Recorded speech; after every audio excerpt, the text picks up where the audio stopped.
We'll take a close look at these pictures now, because this isn't a landfill on the edge of a city. This is an elephant inside one of Karnataka's most ecologically sensitive forest landscapes, searching through piles of plastic waste just to find something to eat. And for years, we've become used to seeing stray cattle feeding on garbage. But when one of the world's largest wild animals is forced to forage in human trash, it tells us something far more disturbing, because this story isn't really about one particular elephant. It's about what we've done to the wildlife and this elephant's home. The viral video from Karnataka's Mahadeshwara Hills, the Hills, has sparked outrage across the country. After lakhs of devotees visited the famous pilgrimage site, mountains of plastic bags, disposable plates, food waste and bottles, they're always left behind. That garbage, it doesn't stay on the roadside. It spills into the forest. And then, of course, the forest pushes back. Wild elephants, they're not attracted to plastic. They're drawn by leftover food, the salts, the organic waste that's mixed with it. In the process, they unknowingly swallow plastic that can block their digestive system, poison them, and even kill them. And what's worse is that this is not an isolated incident. In Assam, earlier this year, an elephant died with its stomach reportedly packed with plastic. In Kerala and Tamil Nadu, elephants have repeatedly been seen feeding at garbage dumps near forests. Researchers have even found plastic fragments deep inside elephant dung collected from protected forests, proof that our waste is now traveling into the heart of the wildlife habitats. So the question goes beyond one particular viral video. It's about whether India's forests are slowly becoming extensions of our dumping grounds. And can pilgrimage, the tourism, and the conservation truly coexist? Why are plastic disposal rules collapsing in ecologically fragile zones? Who is accountable when wildlife starts surviving on our garbage? And perhaps the biggest question of all, if elephants are now adapting to garbage instead of forests, are we witnessing the beginning of a dangerous change in the relationship between humans and the wildlife? With us on the broadcast, Mr. Anil Sood, environmentalist, and Akash Bisht, who's a wildlife expert. Mr. Bisht, let's get the snowball rolling here. We're talking about this wildlife video. This is not of today or yesterday. This is about a couple of weeks back. But it warrants a discussion. It warrants a thorough processed discussion and discourse. This viral video, it shows the elephant searching through heaps of plastic, waste, food, salts. I mean, from an elephant's behavioral perspective, what does this essentially tell us? Is it simply hunger that's driving this elephant? Or is it evidence that we as humans have fundamentally altered this natural coexistence between humans and wildlife? We have to blame the humans. It's as simple as that. We need to have better policies to deal with garbage, and especially at such eco-sensitive zones. You know, there has to be a procedure. It just can't be dumped in a protected, sphere. So it has to be managed. And apart from that, the tourism, as you mentioned, does add to it. And it is. So tourism also has to be regulated, whether it is in, protected areas or elsewhere, because there are several other instances in other big national parks where such temples and have caused a lot of ecological imbalance, you might say, because animals have stopped frequenting that area because so many people go through that area. And then this is elephants forage through the forest. So if they see something like this, they are, they are not intelligent enough to know that it's plastic. So they're just foraging, and they find something, some food, they will keep looking. You look at Nilgais in Delhi. They're like, all of them come out of Sanjaywan and they're eating next to the dhabas, all the waste that is being thrown there. Yeah, so it is a sad sight. And, how about we take time here, Mr. Bish, to really tell the viewers what we're doing to this good old wise tusker. I mean, elephants, they're attracted to food, not plastic in particular, but they end up digesting this plastic that comes along with the food that they're trying to forage. What kind of long-term health consequences do these big animals go through? Let's tell the viewers what we're doing to this wild animal. Yeah, as you see, in Delhi and other parts, cows, they consume a lot of plastic. And then a lot of cows, their digestive system just gets stuck. They can't They can't eat, they can't defecate. So tons and tons of plastic is found in cows in Delhi whenever there have been surgeries that have been performed. So elephants would have a similar fate.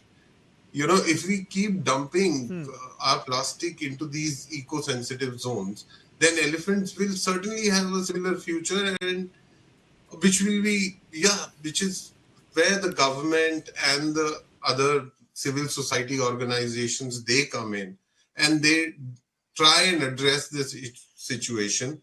And also people have to be, it is the people who have to be taught about this, that you just cannot litter anywhere. That mindset has to change. That forest doesn't mean that you eat here, have a picnic, and just throw all your garbage here. But like we've been seeing in the past, mindset doesn't change that easy. Mr. Sood, how about you come in on this?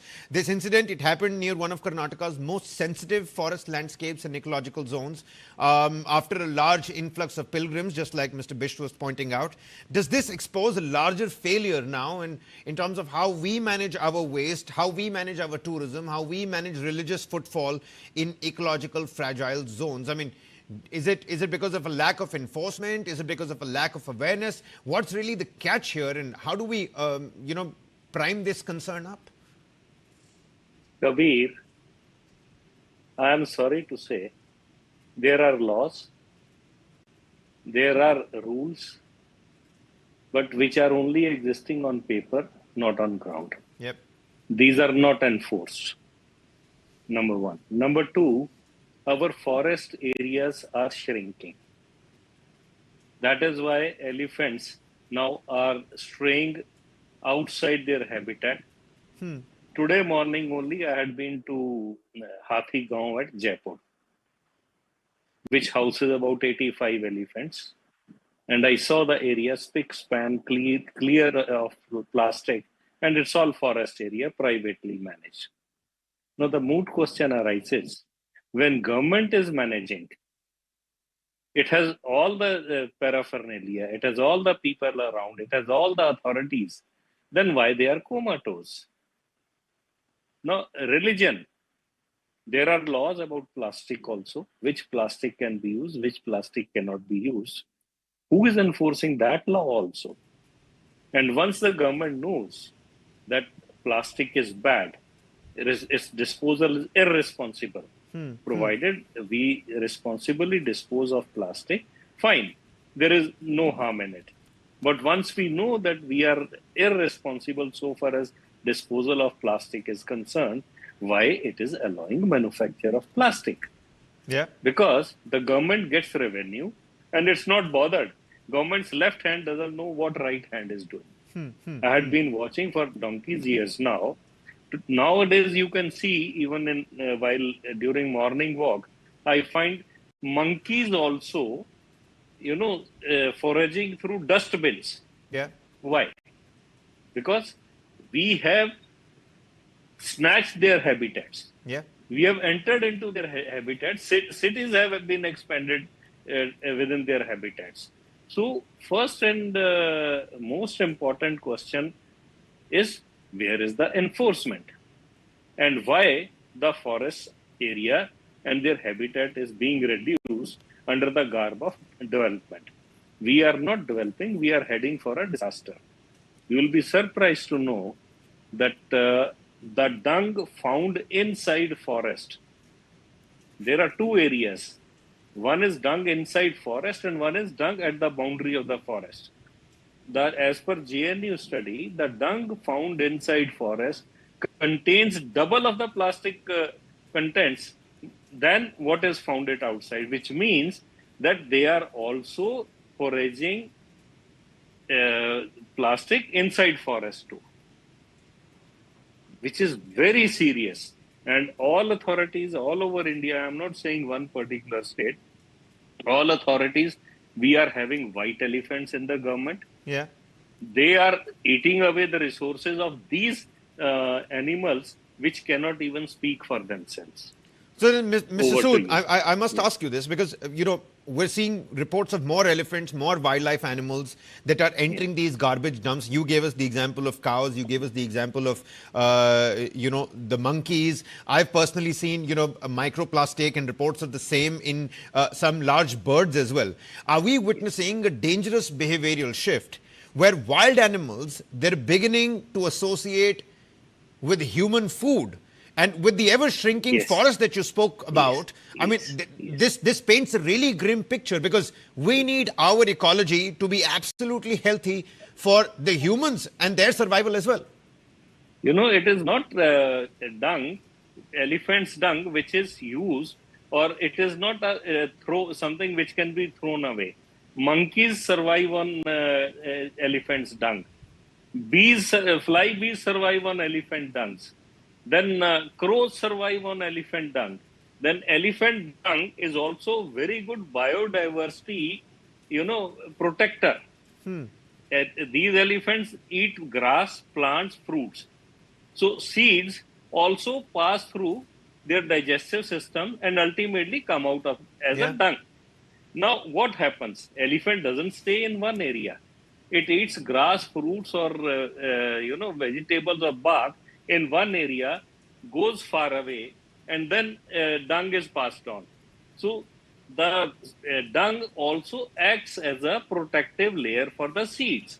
So from parent tree, the trees are growing somewhere else, far away from the dispersal parent of tree. seeds, and that's where the elephant plays the role of a transport. And imagine Yes. this protective layer now filled with plastic as well, filled with microplastic. And this is ultimately a wildlife issue, isn't it, Mr. Bisht? Because one would say this is a waste management issue. What's your assessment here? Because people are also talking about a governance failure. Mr. Sood says he's been seeing this for donkey years. What immediate steps, as a wildlife expert, you would expect from the authorities, especially around pilgrimage sites, around, the forest fringes where the dungs have reportedly shown that there is microplastic involved in that dropping.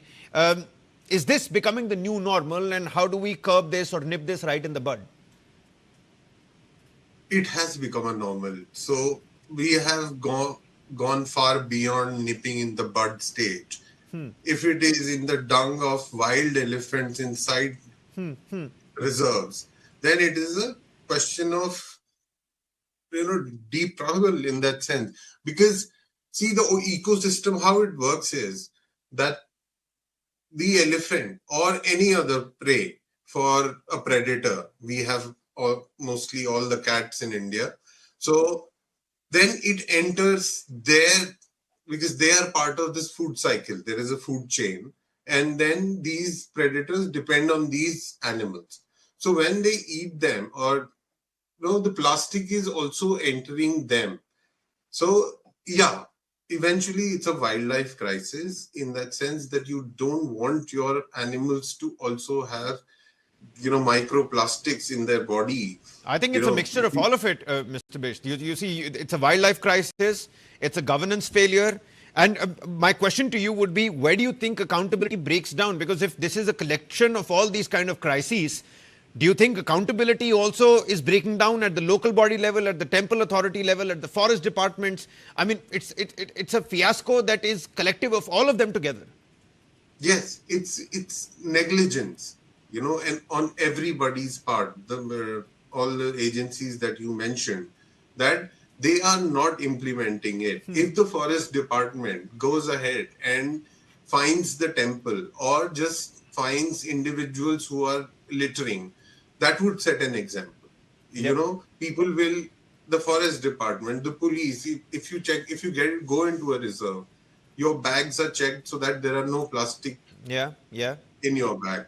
So similarly, we have to ensure that these measures, because they are strict, but they have to be implemented, because this is a doomsday scenario that, and I agree with Sir as well, that, habitat shrinking.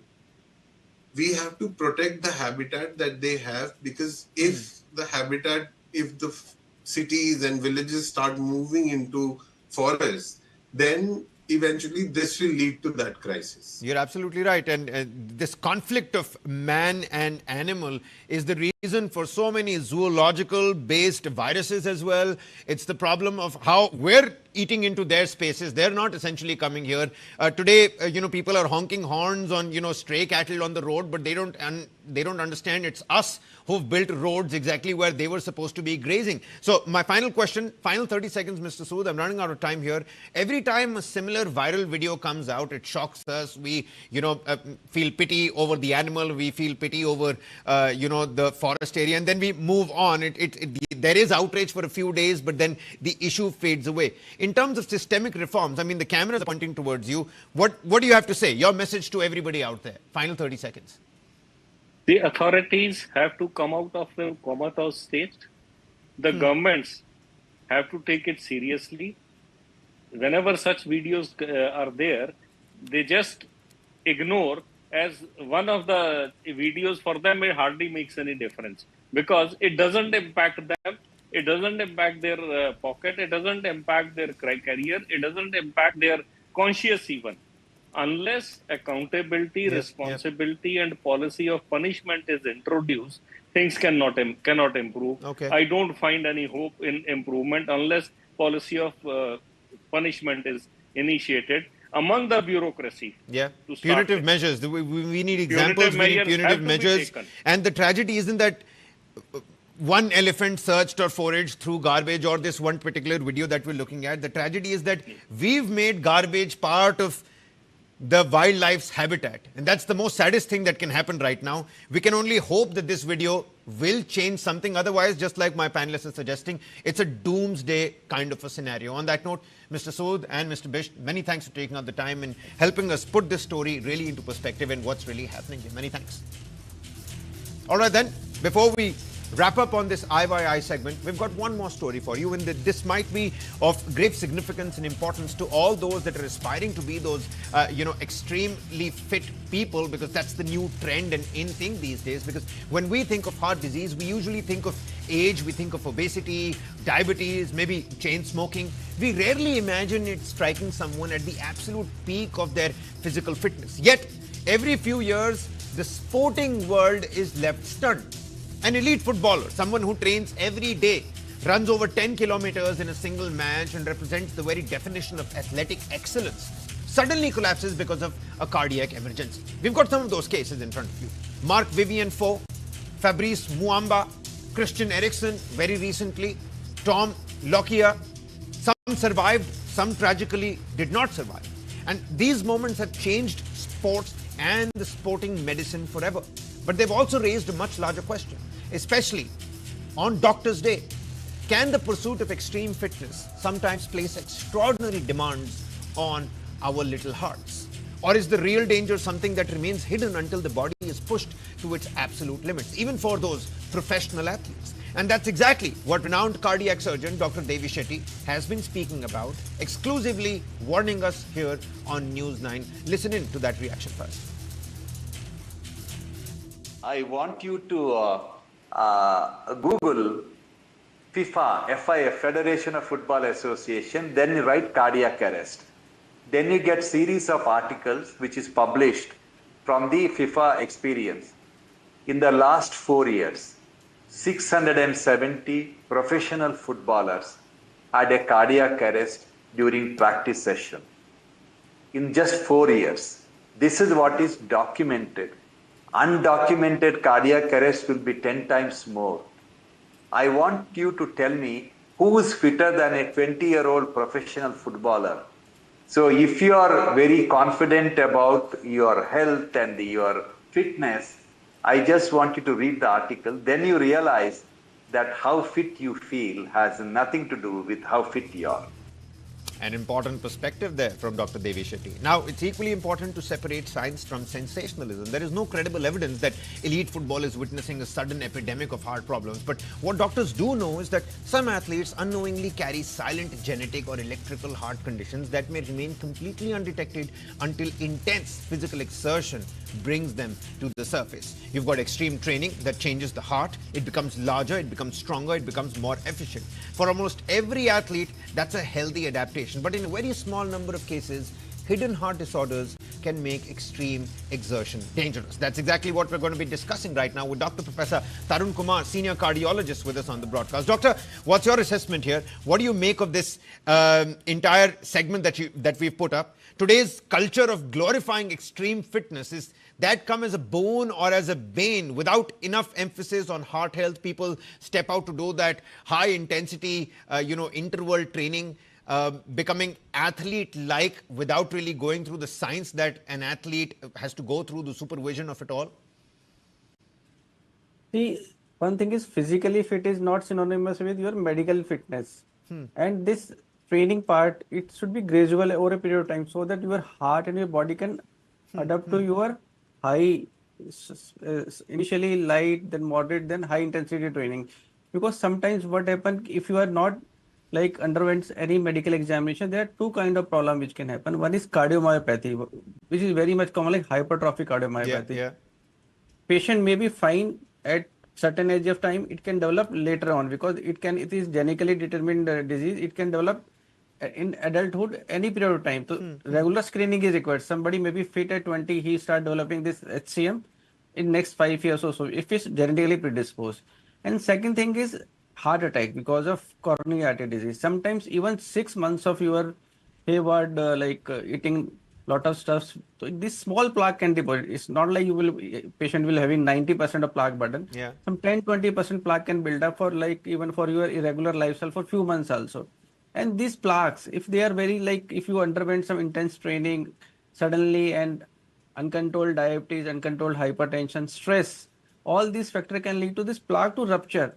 And body has a tendency to heal whatever things happen. So whenever plaque ruptures, the body has a tendency to form clot at that point of time, at that site also. And this can lead to acute heart attack. So it's not like if some person is having significant coronary artery disease, even small plaque, which 10%, 5%, 20%, they have tendency to rupture. And these can rupture depending on the different circumstances as I enumerated. But then, doctor, look at what Dr. Devi Shetty said. Did you listen to what Dr. Devi Shetty said? He says about, FIFA players, these are athletes, they're used to running 10 kilometers every day. When something this significant happens to them, I mean, someone that appears absolutely fit on the outside can still be carrying a silent cardiac condition. So for those, how do we understand that? Is there some sort of scanning or imaging that needs to be done? Yeah. One thing is family history. If there is a family history of sudden cardiac death in the family, and then we should be vigilant. If genetic testing has been done, if patient is having genetic history or family history of hypertrophic cardiomyopathy, so their screening start by 18 years of age. Initial echo assessment can be done. Then if normal, then every 3 years, 5 years, echo assessment should be done. If you feel okay, this is hypertrophic cardiomyopathy initial stage, then very frequently, and these person we ask them not to participate in any heavy exertional sports. Because this condition there are two things. It can cause dynamic obstruction, especially which can happen with exertion, or there is a tendency for increasing heart rate, which we will call electrical irritability or instability. So this electrical instability can lead to your problems it can lead to in today's time, doctor, in the current day and age where we're looking at more diabetes, more obesity, more heart diseases, more young people getting diagnosed with cancer, routine cardiac screening, should this now become common, not just for professionals or athletes out there, but for everybody? Is that the way we're headed? Yes, because this screening is must. And now, previously we used to say, okay, you are 35, now you start getting yourself screened for cardiac problem. But now we advise by 18 years of age, get all these numbers checked. What all tests are you talking about here, doctor? Let's lay it threadbare for the viewers. See, first thing, your lifestyle should be well in your teenage group, in school, so that you don't have any problems in your adulthood. And once you become 18 years of age, if you are even healthy, then get your blood sugar level, your blood pressure, your lipid level, and once in lifetime lipoprotein A assessment. And if you are planning to participate in any heavy sports or any gym you want to underwent or gym training, so get your ECG, echo, and TMT test done. Even coronary artery calcium score can be done in selected patients in which this assessment is required. Okay. I've got two more questions for you, doctor. First and foremost, and you may exercise brevity, we're running out of time here. Elite athletes are they more likely to discover some underlying heart disorder simply because they push their bodies to the limit? For the common man out there, they're not really pushing their body to the limit, so it's unlikely that they'll figure out some underlying heart disease. No, no, it's not like that. In like general population also, if you find like they may be very much undetected diabetes, hypertension, heart problem, but they don't exact to that level in at that level, so that their condition become very unstable and they have plaque rupture and heart attack. These person, elite person, they sometimes take unnecessary supplements. So this may be an issue, and sometimes you can see like effects of smoking, drugs, and this unnecessary supplement can add to these elite athletes. Okay. And my final question, doctor, because you see, you're the right person to be asking this. There needs to be a line that one has to draw. Where is that line between what is called as healthy fitness and relentless performance obsession and extreme fitness? See, one need to be very much fit so that he can able to carry out a day-to-day activity depending what his profession, occupation, and need. And you need to understand the demands of your body. Also need to listen to your heart, because you will get some like warning signals. Like recently, I operated one case of who had cardiac arrest in the gym. He was having left arm pain on heavy exercise, but he was neglecting, always saying it's muscle pull. So if you start listening to the small like symptoms is producing and get yours properly checked, then maybe that instances of cardiac arrest in the gym or may not arise. Understood. And fitness is the right mantra, so that you can go ahead physically fit in your life and get yourself checked not once. It is a repeated assessment, because what I told you, these genetically conditions, they may not appear by 18 years of age. They can come at 25, 30, 35. So that you should get regular screening if you have a family history of certain cardiac Listen to your heart. I think that's the most operative part here. Many thanks, Dr. Tarun Kumar, because you see, fitness, it does save lives, exercise does help, but pushing the body beyond the limit might actually be creating the problem. Beyond the limit, it can sometimes put the heart at risk. And knowing that difference, knowing when to listen to your heart, may be the fittest decision one can take in their lifetimes. Many thanks, Doctor, for taking out the time and speaking to us here on News9. Thank you, Raj. And with that, it's a wrap on this edition of In Your Interest. We're going to catch you again tomorrow. Many thanks for watching.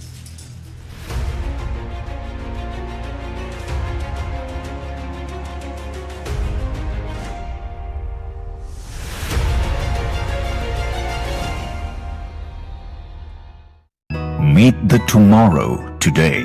ICFI is the bridge between tomorrow and today. Bridge between aspirations and accomplishment. Bridge between I wish to I can. I will remove the gap. Welcome to the I. I am ICFI. Belief called I can fly above imagination.